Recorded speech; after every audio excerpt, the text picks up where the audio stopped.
Hey guys, and welcome to or back to the Paws in Pursuit podcast with your host Summer Clark.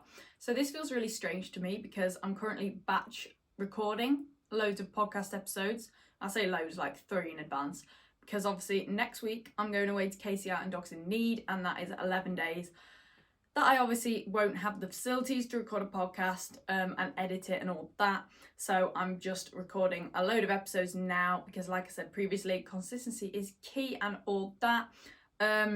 So I can't really give you a life update as to what happened in the previous week because I have a podcast episode going out tonight on the day I'm recording this that I've just said what I've done from the previous week that I recorded on Monday, if that makes sense. So I can't really do that, but I will tell you what I am getting up to in the next week, so you know. So in the coming week, on Saturday, I'm going to the IFCS Agility Championships, which is held literally 10 minutes away from me. So it'd be silly not to go. So we bought tickets to that and we're just going to go and spectate because that is something that I would like to do with Arrow at one point, ideally. So I'm going to go spectate, see how that goes. Just have a chill day there, and I think I've hired the field, Lucy's field, for the morning. So I'm going to get up, go to the gym, go to the field with Arrow for an hour, get a training session in. That'll be our last training session before KCI and Dogs in Need, and then go to IFCS just after lunchtime, and then I'm going out on Saturday night. So Saturday will be a good day. Then what else is going on? Tuesday, I'm going into town, get my nails done for the holiday, all the things, chill out again. But pretty much Sunday, Monday, Tuesday is going to be packing days. So I'm going to be packing for my holiday. So it's not the most eventful week, but there is some fun stuff going on. It's a very fun, chill week. And yeah, it's mainly just getting ready for that holiday. So today's episode is a This or That Agility edition. So I actually can't believe how many I've got. I've got 32. So I've no idea how long this episode is going to be. But let's jump straight into it. Quick disclaimer, this is all my opinion. There is no right or wrong answer to a this or that. This is just my opinion, and hopefully you guys find it interesting and fun. Now, I would just like to take a minute to introduce you guys to the podcast sponsor, Huel. So here I have one of the ready-to-drink Huel meals, the berry flavour. Huel ready-to-drink is a meal in a bottle with over 20 grams of protein. It really is the perfect meal for when you are on the go. You don't need to sacrifice convenience or nutrition. You can have both with ready-to-drink. Each serving has 26 vitamins and minerals. This means every bottle of ready-to-drink has 175 health benefits. It is made from natural ingredients such as coconut, sunflower seeds, tapioca, pea protein, flax seeds, and hemp seed protein. Every meal is vegan and it has no gluten, no palm oil, no GMO, no lactose, and no animal products whatsoever. It comes in 8 delicious flavours, including iced coffee caramel and strawberries and cream, as well as the classics like vanilla, chocolate, and banana. It is absolutely delicious and just tastes like a milkshake. It is widely sold in supermarkets, petrol stations, and corner shops around the UK, and it can be conveniently purchased online. I found out about Huel because I was looking for a product that would give me all the nutrients that I need while travelling to events and staying over at competitions and training events. So when it's time to refuel and have a meal, I can just drink a ready-to-drink Huel product and get all my nutrients quickly, easily, and without cooking. It's perfect when I don't have the time or the facilities to cook. For example, when I'm camping at a competition, I'm going to be drinking at least one a day at KCI and Dogs in Need. If you're super busy, just like me, then you really don't want to miss out. You can easily and conveniently shop ready to drink from Huel at the link uk.huel.com/paws. I hugely appreciate anyone and everyone that uses my link, as it helps keep this podcast running, and every sale through that link helps keep my podcast going. Buying through my link also gets you a free t-shirt which will be auto applied at the checkout. If you subscribe to a Huel order, you can save 10%. You can choose how often your subscription comes, for example every 2 weeks, 4 weeks, 6 weeks, etc. And these are super easy to manage on the website and you can edit whenever you like. uk.huel.com/paws. So the first one is agility or jumping. Agility. Yes, agility is harder work than jumping, and there is more to it, but I find it more exciting. With Ethel, it was always jumping, but now with Arrow, agility, because I love his dog walk, I love his A-frame. I'm getting to love his seesaw, but I just find them more fun and interesting, having those contacts. You know me, I love a good sprint down the dog walk trying to beat Arrow. But yes, if I had to choose between agility and jumping, it'd be agility, because at the end of the day, agility is agility. Like, it's called agility because it does have those contacts in it. So to me, agility is pretty much what the sport is mainly, and obviously all the finals are agility, you know, champ finals, finals at Cruff, stuff like that. And I'd say agility is more important. You know, most dogs can do jumps, tunnels and weaves, but it's the contacts that are more difficult, I reckon. So having every single bit of equipment like that in one course is really exciting, and just is the foundation of what agility is as a sport to me. So I would definitely say agility. So number 2 is running or stopped contacts. Again, this is a no-brainer, running. Ethel had stopped contacts and they were horrendous. They worked for a while, but again, I've told this story before. I went to a fun sort of agility training centre when I first got Ethel, and we had no contact criteria because I didn't know you needed it. And then I brought in 2 on 2 off, stopped 2 on 2 off at the end of, you know, like transitioning from that fun club to Lucy. But obviously she'd already learned that she didn't need to do anything on it, so it was really difficult, and then she ended up losing the stop contacts. And again, I've said this before, but I think that was part of it, was the fact that she was avoiding having to stop on the end of a seesaw for the bang, and also coming down the A-frame. She's such a little dog and it's such a steep decline. So I just think that put unnecessary pressure through her shoulders and wrists, and it just hurt her, hence why she was bailing. Same with the dog walk a little bit to some extent. And now Arrow has running contacts. It's weird to think like the A-frame feels like a jump. Like, I don't even barely look at him when he's going over the A-frame, because once you're taught a running dog walk, running A-frame comes naturally. They'd have to be really naughty just to do 1 stride. But, you know, a nice 2 strides over it and they've hit the contact kind of naturally. So I love a running A-frame. Obviously seesaw, that's the next question, but that you can't have a running seesaw really. I know some people do like they teach a self-release on the bang, but personally I don't think that's quite as, the criteria is not quite as clear for the dog, I don't think, as that in position that you can hold for a while. But yeah, running dog walk especially, absolutely running, not just because agility's got so much faster, and that now I feel like you really have to have running contacts to be really competitive, you know, at the higher levels if you want to do that. I know not everyone cares about that kind of stuff, but as someone who does, I think you have to have running contacts. I would never teach a stop contact anymore. And it's just so much more fun to teach as well. It's really satisfying. The process is really fun to teach. It does take a while, but it's so rewarding. And yeah, they're just so much more fun than stop contacts. Better for the dog's body structurally, I think. And yeah, way faster, and you're more likely to be competitive. So 100% running. And then the next one is 2 on 2 off or 4 on seesaw. So again, this is dog dependent. For Ethel, she had a 2 on 2 off, but I wish I'd taught her a 4, because she's so small that sometimes when she went into the 2 on 2 off position, her back end would raise. She'd like go into a handstand, it'd carry her weight up, which is obviously not great for them physically. But again, I didn't know when I taught her. But now if I had a little dog like that again, I would teach a 4 on. However, overall, for, I'd say, any dogs bigger than Ethel, like arrow-sized dogs and bigger, definitely 2 on 2 off. Again, I think the criteria is more clear, because 4 on, you know, it could be at the top of the contact or the bottom of the contact, or, you know, as long as the seesaw's tipped, how do you specify where the criteria of that 4 on is? Whereas 2 on 2 off, they're going to definitely be well in the contact, because 2 of their feet have to be on the floor. And then no dog's long enough for their back feet to be off the contact and on their front feet to be on the floor. So that's kind of guaranteed, and it's such a clear position for them. So overall, 2 on 2 off, 100%. But like I said, for really tiny dogs, I would say 4 on, just for that sort of health, that physical health, structural kind of aspect. But yeah, 2 on 2 off's got to be my go-to for seesaw.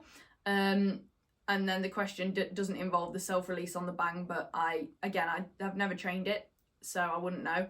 I have seen a few dogs do it and they seem to be all right, but to me, I think it's not clear enough for them. And a little bit harder to teach, I think. And you can't work on it away from the seesaw as well, which is always not ideal. You know, a 2 on 2 off, you can do it on a contact trainer, on anything really. And you can also, you know, use the target, the nose target. You can train that away from the seesaw as well on the floor. So everything like that just makes it, to me, way easier to train and achieve. So number 4 is channel or 2x2 weaves. channel, 100%. I hate to say it, but Earl and Ethel were taught to weave on a lead, just helping them in and out. I'm not proud of it, but I was 8 years old. I didn't have a clue. No, I was 10, same thing. 9 or 10. I got Earl when I was 8, so yeah, 10. I'm gonna yawn. Oh, I'm sorry you had to witness that. But yeah, that was not ideal. 2x2, I've never trained it, so I can't really say. But from what I've seen, and obviously I have trained Arrow using channel weaves, I would always go channel weaves. I think it sort of encourages more speed and drive through them. And especially for nervous, thinky dogs like Arrow was, it just encourages them to go instead of really think about it. Whereas I think Arrow could potentially have shut down if I did 2x2 because he has to think more about it. And yeah, I just don't really understand 2x2. I haven't really looked into it, but for me, channels, I just think that, again, more fun, more straightforward, more clear, sort of easier to progress a little bit faster. Because obviously you don't want to keep the channels open for too long.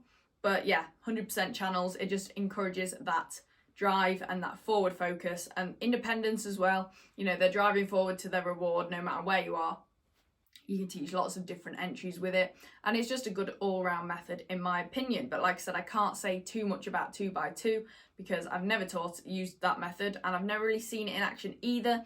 All I know is that you teach a dog to go into 2 weaves and reward, and then another 2 weaves and then put them together. But again, I just feel like that's a little bit unnecessarily tricky. So number 5, male or female dog? This is a great question because I've had both. This is so hard. I don't think I can like give a specific answer to that. If I had to choose, oh, that's so hard. See, both of my males have been more sensitive and nervous, which hasn't been great, but they are also, I think, more loving and softer, which is really nice. Whereas Ethel, nothing phases Ethel, but she is quite feisty and independent. So again, there's agility and there's normal life. I think if I was getting another agility dog now, I'd probably try a girl. But then I also don't know because they have their seasons. And if I didn't want to neuter my dog, like I haven't neutered Arrow, if I didn't want to neuter my girl dog, they'd have to have that season, and I would have to, you know, stay away from agility every time they have a season, which is not ideal. So there's that side of it that'd probably make me go for a male. But also Ethel has the perfect attitude, and again, I'm only going off my dogs and my experience with my own dogs, but Ethel's attitude is perfect for agility. It was just her structure that stopped her being really competitive. Whereas Earl and Arrow have both had sort of sensitive, nervous issues to get past and shut down more easily. So I don't know whether that's a universal thing or just coincidence that my dogs have been like that. But for that reason, I'd think, oh yeah, I'd probably get a girl next just to see, maybe a girl spaniel, so Arrow's build, but maybe with Ethel's mindset. But again, you can never guarantee. A bit like my conversation with Sophie last week that went up. Literally, you cannot guarantee what you're getting in an agility dog or any dog really when you pick them. A lot of the time it is luck of the draw. But yeah, But Arrow, I just am obsessed with his character. So again, to live with as well, I think I'd go boy. And no seasons either, which is great. So I think, and obviously now I have Arrow bringing an entire girl into the mix. I don't know how that'd work out because Arrow's already very much a boy, if that makes sense, with that side of things. He likes to think about that quite frequently, I think, if you catch my drift. But yeah, if I had to get one right now and just choose, only could ever have one gender again, I'd go male. So the answer to that is male, but I would also be intrigued to have a female spaniel and just see if that dog has Ethel's kind of mindset to work as opposed to the boys, out of curiosity. So that is my long-winded answer to that question. So number 6, collies or mallies? Well, I've had no experience with either, so I couldn't say. Again, it's very lifestyle based. If I had the ideal lifestyle for any breed, I'd probably go Mallee because I just think they're great. Like the ones I've seen, they are super driven, super work focused. Obviously you don't get the herding, I don't think. Oh, we on again. Oh, I'm so sorry. It's because I've just been recording lately. So if I had to choose between those two dogs and I was set up lifestyle, time-wise, everything, space-wise, for either of those breeds, I would choose Mally. Just because I just think I don't know, something about them just appeals to me. I love how they look too, their structure, everything about them. I just think they're really cool dogs. And also maybe part of it is because you see more collies. You see collies everywhere. As a Mally you see and you're like, oh, that's a bit different, if that makes sense. But I would, yeah, if I had to choose between them and I was set up, like I said, with the lifestyle I've got at the moment, I would not have either. Not in a million years. But if I was set up for either of those, yeah, I'd probably go for Mally. I know they're both hard work breeds and Mallies are even harder work, but like I said, if I had unlimited time, unlimited space, I would probably go for a Mally. So number 7 is Collies or Spaniels. Again, that's kind of obvious, don't you think? Spaniels, because I've never had Collies and I've only had a Spaniel. But, you know, I just think, yeah, Spaniels. I think Spaniels are my favourite breed ever. So Arrow, I've just fallen in love with the breed because of Arrow. He is the loveliest little dog. He's so soft, you know, and he does have a brilliant drive to work now. He's got over his nerves. I couldn't ask for more of him in agility. Honestly, he's faster and more driven than I ever expected him to ever be, and he's not even peaked yet. Like, I know there's so much more I can get out of him. And he's just such a joy to live with. Like, he's just so happy to see you, you know, so cuddly. His little face, you know, I love how they look, the structure, everything, their behaviour, you know, just everything about Spaniels I love. Don't have a lot of experience with Collies, but from what I have seen of both the breeds, yes, Spaniels definitely appeal to me more. But like I said, I probably would like to have a Collie at some point just to try one.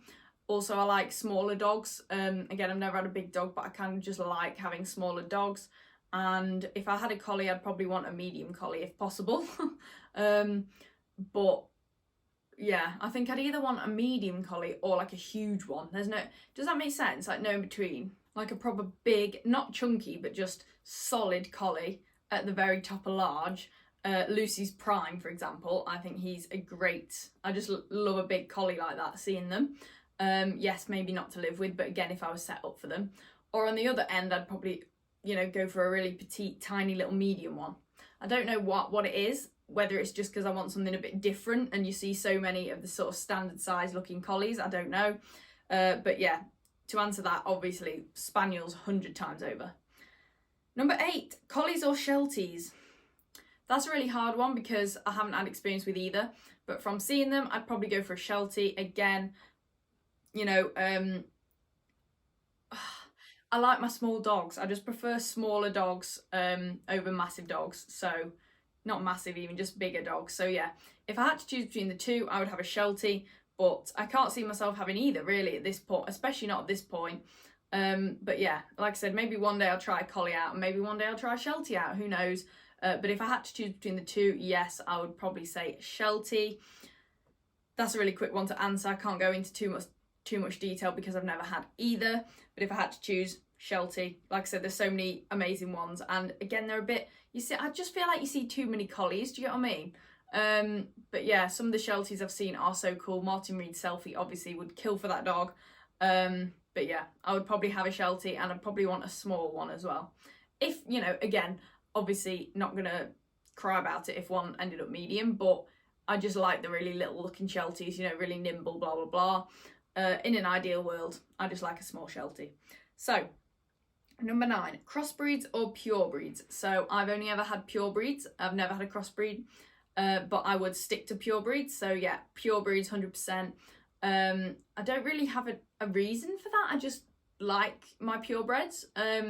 I wouldn't be opposed to a crossbreed at all.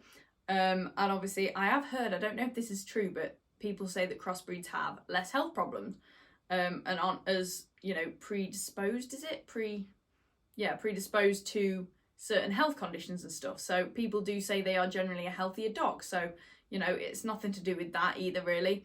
I just do like my purebreds. I like knowing exactly what I'm getting as well.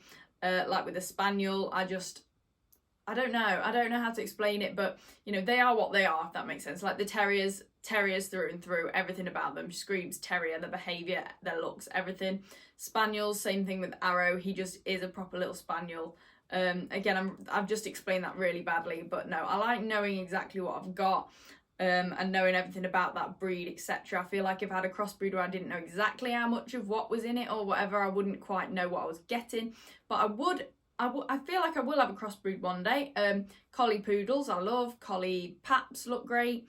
Collie cockers look phenomenal. I would love a collie cocker. So I would definitely have one. But at the moment, yes, I'd probably have to say pure breeds because I only have ever owned pure breeds. But I would definitely like to try a crossbreed one day again, maybe. But as well, there's some things you can't do with the crossbreed, so you can't do AWC. So you just got to keep in mind those kind of things. If you want to do AWC and stuff, then you have to have a purebred dog. So it's stuff like that. I feel like pure breeds, everything's a bit more inclusive for pure breeds, if that makes sense. So I would have to go pure breeds, but like I said, not opposed to crossbreeds whatsoever, and would actually quite like one day. So I feel like I'm saying I want to try everything one day, but I like the thought of just dogs in general. So number 10, small or medium spaniels. Obviously I'm going to say medium because Arrow is medium. There are some really cool ones, but yeah, I love Arrow. I love his build. I love his size. He's just the perfect size, you know, for home as well. My parents would probably say he's too big, but I love his size. And I just love how he runs, how he moves, and I competed in small for both of my terriers and now I've got a medium, and I just enjoy competing in medium. I don't know what it is, but no, I do like a nice medium substantial spaniel. Like I said, Arrow is the perfect spaniel for me. Obviously in my eyes he's the perfect size, shape, structure, all of the things. So yes, I'm going medium. Number 11 is large or intermediate collies. So like I said earlier, I've already really covered this. If I was to have a collie and it had to be large or intermediate, I'd probably go large and just have like a really big solid dog. Intermediate I'm just a bit wary of in the fact that I feel like there could be a lot of borderline issues there maybe. I hate the thought of borderline dogs, touch wood. I've never had a borderline dog and I wouldn't want one. It stressed me out so much. And I just feel like you get more of that. If you have a proper big dog in large, you've not got that worry. Whereas if you've got an intermediate, unless they're smack bang in the middle, you know, you're worried they might go large and then that's too big for them. Or they go medium and then people are like, oh, it's too big, or, you know, you might get measured out. So yeah, if I was to have a collie, I'd probably want a big one. You know, not like it's still athletically built, but just a big solid dog. So what is the next one? EO or AWC? Again, never been to either, never competed in either. I've competed at EOJ, which I suppose is kind of like it. AWC is just for the purebreds, like I just said. EO is all inclusive. If I had to choose between the two, I would say EO probably, because again, you do get more of a variety of dogs. I'm not sure if you get more of a variety of countries. That's the European Open, whereas the other one's Agility World Championships. So maybe you get more countries at AWC actually. I'm not sure. Again, I don't really know much about either. I've only done EOJ. But yeah, if I was to choose to compete at one or the other, I'd probably EO. Again, no specific reason. It's just, I feel like more goes on. You've got obviously more breeds, stuff like that. But obviously I'd love to compete at either. Absolutely not picky there whatsoever. But yeah, if I had to choose, probably EO. And like I said, I have had experience of a European Open when I was a junior as well. So, and it was great. So I have had experience of a European Open. So I'm going to have to go with European Open. So UK or European style courses, again, no brainer, European style, 100%. The courses just seem bigger, more flowing, more spread out. You know, you've got safer lines and, you know, safer entries, safer exits onto and off of things like contacts, etc. And I just prefer handling them as well. Like European style courses, I just find more fun to run. Like I said, they just flow. You feel like you can properly get your foot down, if that makes sense, and so can your dog, perfect for running contacts. Whereas often UK style courses I find are a bit boxy, a bit squished into each other, all the equipment's a bit close, you know, it doesn't flow as much, it's more stop-starty. So definitely European style there. I feel like that's the direction that agility is moving in general. So I feel like that's just how it is in the modern day and where it's continuing to progress towards, and that is super exciting, I think. So camping or hotelling? Depends what show. Any show but Casey Iron Dogs need hotelling. I like my creature comforts and my home comforts and being warm and being dry. I'm being comfortable. I enjoy a life of luxury, so I would always choose a hotel over camping. Yes, they're more expensive, but especially if it was just 1 or 2 days, 100% hotel. You can get dry, you can be warm, you know, you can have a bath or a shower, or, you know, you can sleep in a proper bed, get a proper night's sleep, you know, you're going to sleep properly, you know. Whereas camping, obviously you're on an air bed, you know, it's probably going to be freezing. You're probably not going to be able to see, stuff like that. Again, it depends if you've got a caravan, I suppose, but I've only got a tent. So thinking tent or hotel, yeah, definitely hotel. If I had a really nice caravan, probably wouldn't make a difference. I don't think it'd make a difference really if you've got a proper set up caravan, and a hotel's probably not that much different. I mean, you probably have more room in a hotel. So yeah, I'm going to stick with hotel in general, but then for KCI and Dogs in Need, always camping, because of the, you know, it's nice to be on site. You're camping with all your mates, which is nice. It's more of a holiday feel. It's more of a social aspect. You're around people. Feels a bit different. So for KCI and Dogs in Need, which I class as my agility holiday, camping. But for any other show, hoteling. So there is my answer to that. Overall, yeah, hotelling's way more comfortable, isn't it? And practical. I'm sure most of you agree, unless you've got a really smart motorhome or caravan, in which case I'm jealous, and please give it to me. Thank you. Or someone buy me one. That'd be great. I'd love you forever. So, camping or day tripping? If it's several days, camping, because it's easier and more convenient, I guess. Oh, saying that. See, it depends if I'm driving or my mum's driving. If my mum's driving, day tripping, because, bless her, the drive for me, I just sit there and chill on the drive, and then I get to sleep in my nice comfy bed at home and have a nice warm shower and be dry. But if I'm driving, I'd probably rather camp, because it stops me having to drive hours and hours every day. So it very much depends on that. But if it's just me driving, yeah, camping. Especially if it's several days. If it's several days, I don't want to be to-ing and fro-ing, driving back and forth every day. Getting up earlier as well, that's another thing. So yeah, if it's several days, multiple days, like KCI Dogs in Need or Iconics, obviously by night. I'd say if it's 3 days, camping.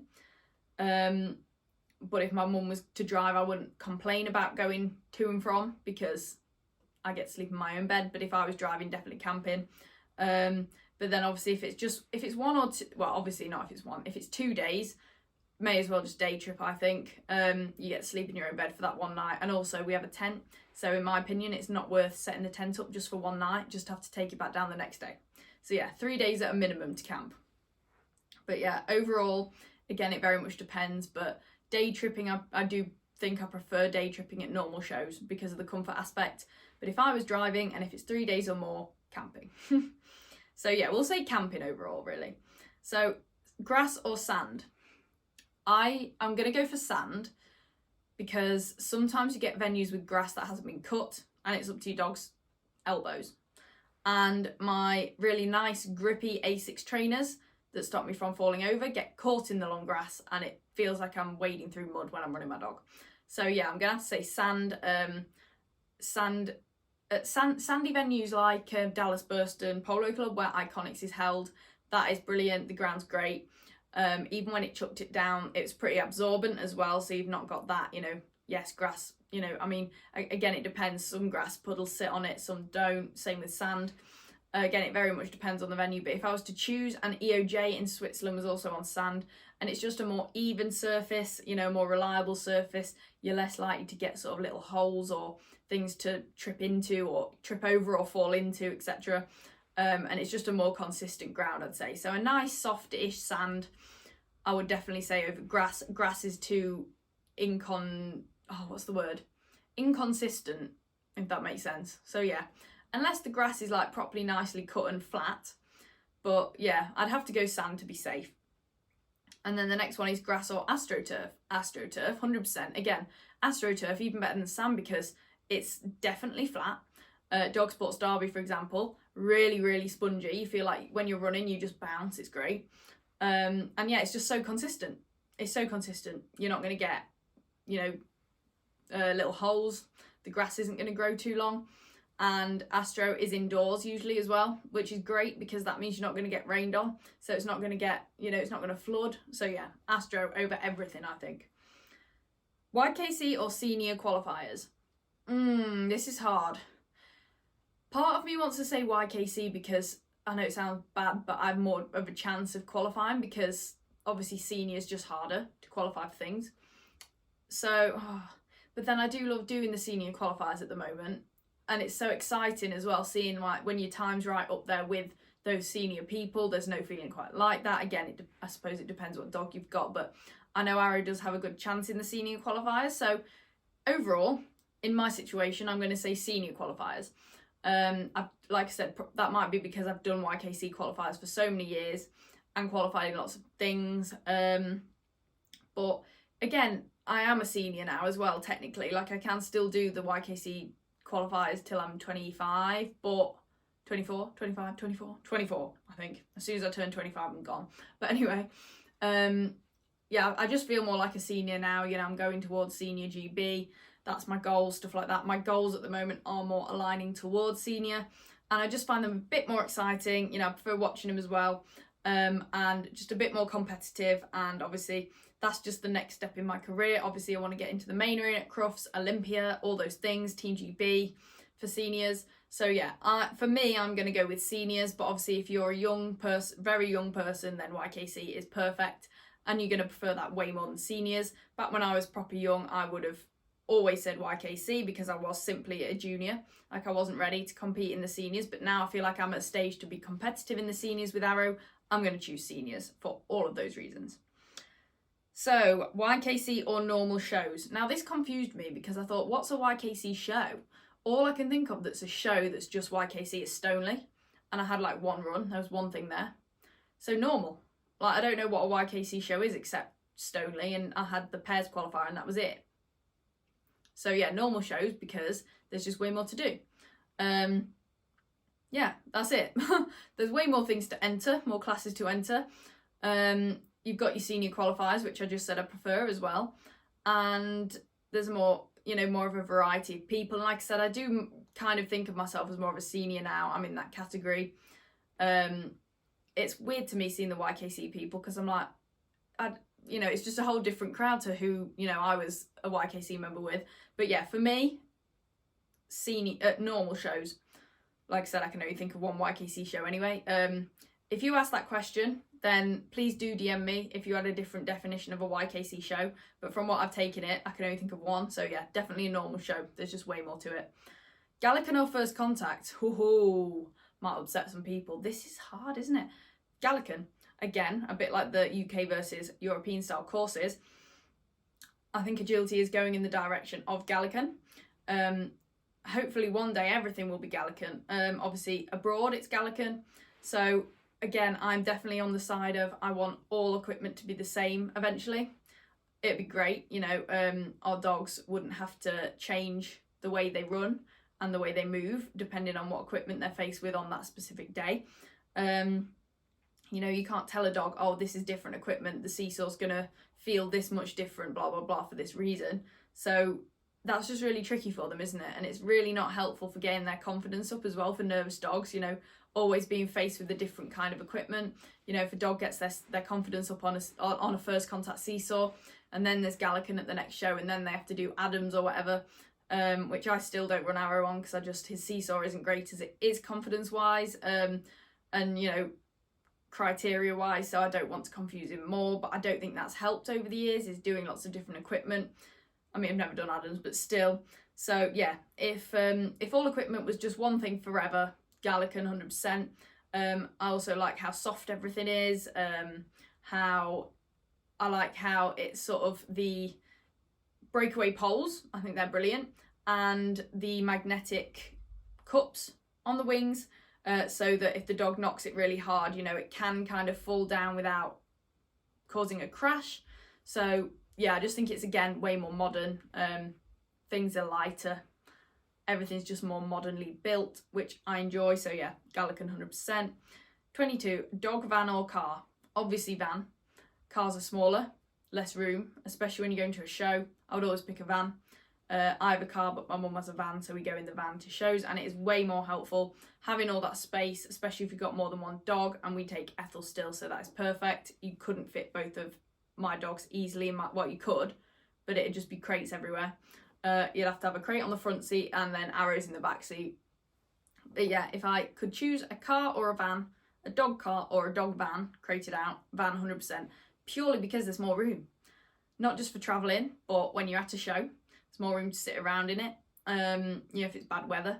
But yeah, it's just way more convenient, and you can fit more dogs and more things to take to the show. So yeah, 100% dog van, especially when you're camping as well, staying over, just more room. So this is a funny one. Intense warm-up or intense cool-down. You should be doing both. You shouldn't really do one more than the other.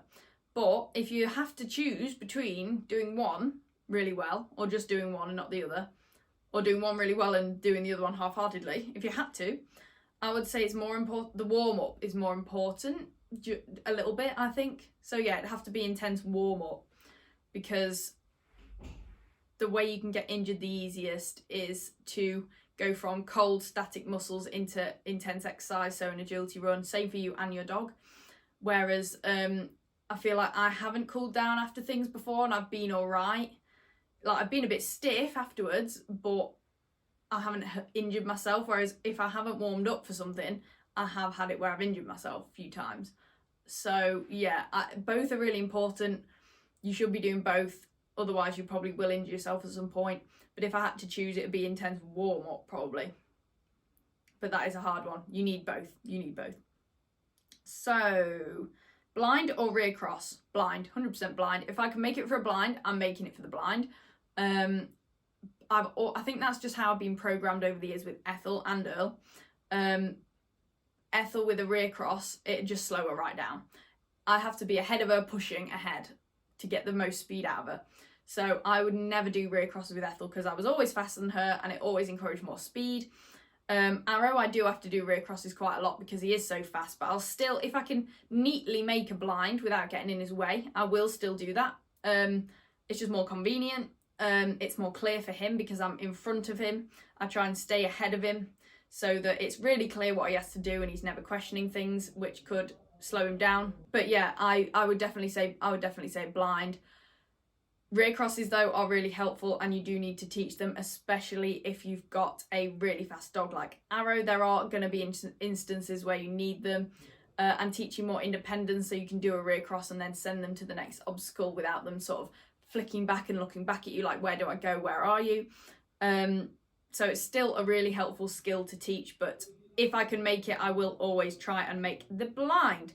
So KC or UKA/independent shows. KC, again, there aren't really any UKA shows near me, so I've never really done those. I just pretty much do all the KC shows. Independent show wise, I love them for training, but again, I think of them as more training than actual shows, if that makes sense. So yeah, no, definitely KC. Again, there's more progression to be made than independent shows. Independent shows don't really have that. Again, independent, I just think training shows.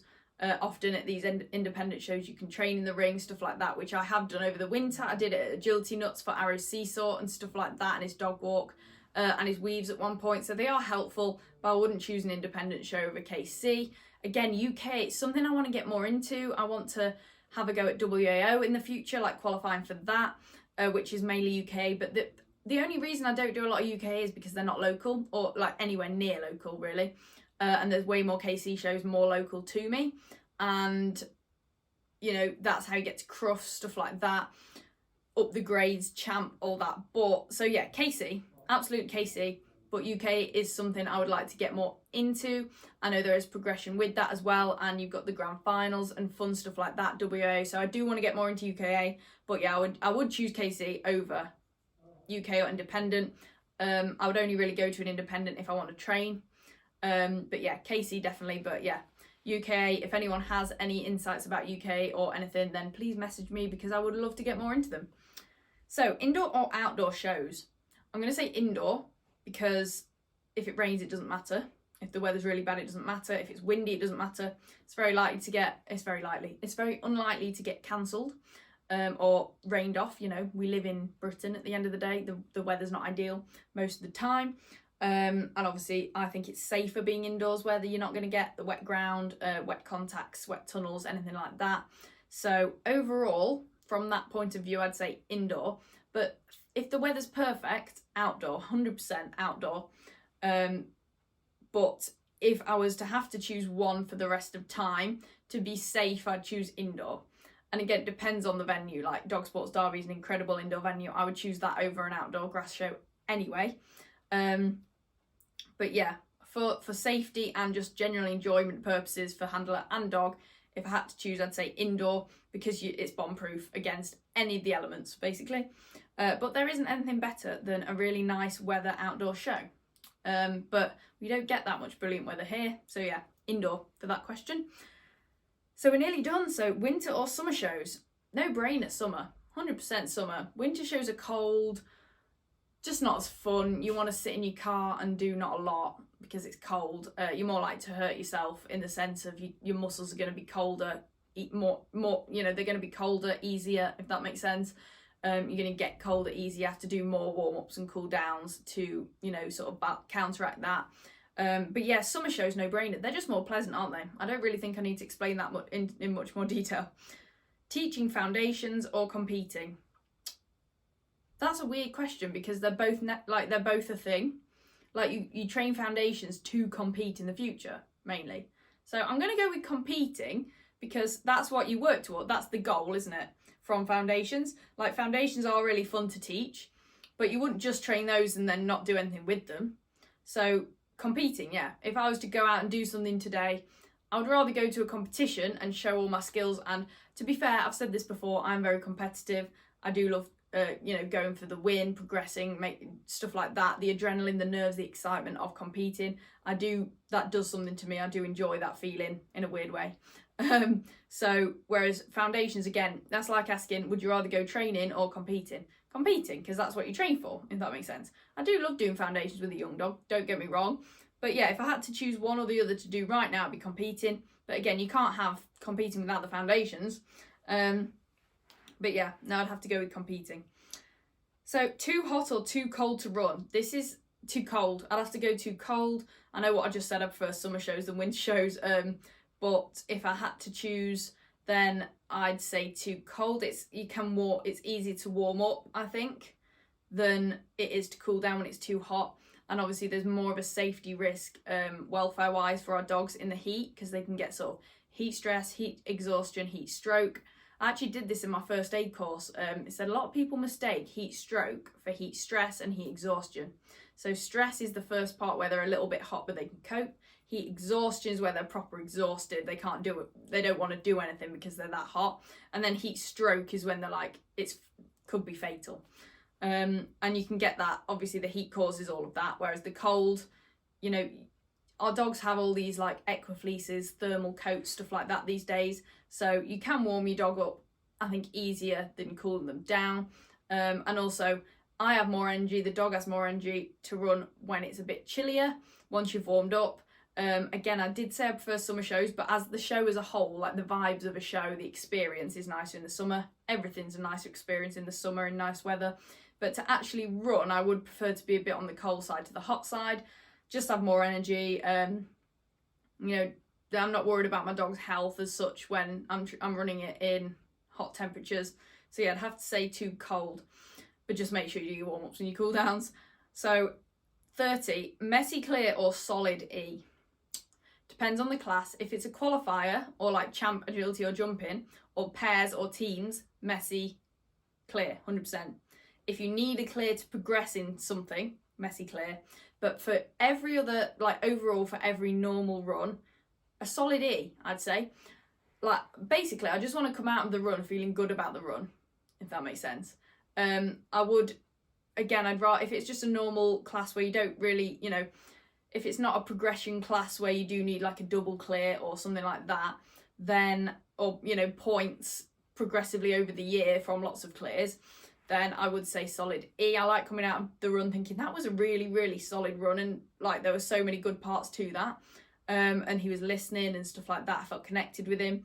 Whereas a messy clear, you know, you can go clear, but you know, you think, oh, probably should have got a refusal there, or oh, he wasn't really listening to me. It was scraped round. It didn't feel nice. It was stressful. I didn't enjoy it. So yeah, I would have to go with solid E for most normal runs. Obviously, unless it was a class where you needed a progressive amount of clears or a double clear, etc. This is a really good question, this next one. Fast dog goes clear 1 out of 50 times, or consistent dog goes clear 100% of the time, but wins 1 out of 25 times. Fast dog goes clear 1 out of 50 times, I would go with, because I like to think you can train consistency by going away, training, developing your dog's skills, your handling, stuff like that. You know, if your dog's already got that speed there to do really well, you can work on the consistency through good training and time. Whereas if you've got a consistent dog that has all those skills, but they can't go any faster, you're kind of stumped in a way. Like that was my situation with Ethel. So I can answer this quite well, really, because I have had both. Ethel was very consistent in her day, but she couldn't go any faster. And that made me plateau. Like I couldn't go any further with her, and that's when I got Arrow. Whereas with Arrow, you know, even when he was super, you know, even if he was super fast, I mean, he's quite consistent, again, touch wood, so far. But even if he was like the speed he is, but not going clear very many times, you still have that hope for the future, because you're like, oh, well, I can go and train him, you know, work on this and this and this and all these skills and stuff. And then in a year, he could probably be winning everything because he's already so fast, just need to hone in on those skills. So I feel like fast dogs have more potential, especially these days, to do really well in the future. Whereas if your dog can't go any faster and isn't winning, then even if they're consistent, they're going to struggle. So yeah, 100% the fast dog goes clear 1 out of 50 times, because you can work on that. You can't force a dog to go faster if you know it's going its fastest. Again, you can work on speed in a sense if your dog's nervous, but if that's just its speed, then I'd rather have a really fast dog that's not as consistent, because you can work on that. Whereas, again, if that's just its speed and it's steady but consistent, you're going to struggle getting any further, and there's not that future potential to look forward to. Great question, though. So, 32, the last one. Jumping or contact photos by professional photographers. I mainly have jumping photos. I'd say jumping, unless they got one of Arrow's down plank on the dog walk. But I've never had a really good down plank on the dog walk where he's like splitting his feet and stuff. I've had as he's taken off, but it's not quite the same. I have a good seesaw one though. So if we're thinking really, really good contact photos or really, really good jumping photos, I'd say contact, because I feel like it's showing more of a skill. So coming to a halt on the end of the seesaw, splitting the back feet on the dog walk. A-frame, you know, I suppose going over the top would look cool, splitting the feet on the down plank. So yeah, I would prefer contact photos if they're really good, but I feel like jumping photos are more common. And I do love a jumping photo, but yeah, I'd have to go with contact photos if, like I said, if they're really good. But I need more of those. So if you're a photographer, please try and get photos of Arrow's contacts. That'd be great. But yeah, contact. Well, that is the end of all the questions. Been talking for that long again, my throat's actually like hurting, it's dry. But thank you very much for listening to this episode. I really hope you enjoyed it. I'm now probably going to go plan more podcasts and record more podcasts. Nice. Podcasts for while I'm away at KCI Dogs in Need. But yeah, this will be going out on the day before KCI Dogs in Need. So hopefully I'll see you all over KCI Dogs in Need, or either or. And yeah, so I'll see you all around. Don't be afraid to come up and say hi, or if you see me running or anything, I would love to talk to you guys, and you know the drill now, so go follow me on all the socials. Again, I'll put those here on the YouTube video and down below on Apple Podcasts and Spotify. I'm active on all of those most days. I'm pretty regular on those, so make sure you don't miss them. And if you could, please leave a review on Apple Podcasts or Spotify, ideally 5 stars. That means the world to me. And don't forget to use my Huel link to buy ready to drink and save some dosh if you subscribe as well. So again, in the description, find that, the link will be there. And keep sending me your episode ideas for topics and any guests that you would like to see as well. And if you would like to come onto the podcast and have a video call with me for an episode, DM me your ideas of what we could talk about and we will definitely get that sorted. And that is pretty much it. I will speak to you all next Wednesday I'll be at Dogs in Need when the next one comes out, for another nice pre-recorded episode. I'm so good to you guys, aren't I? I really am. And yeah, come back then and I'll talk to you then. Bye.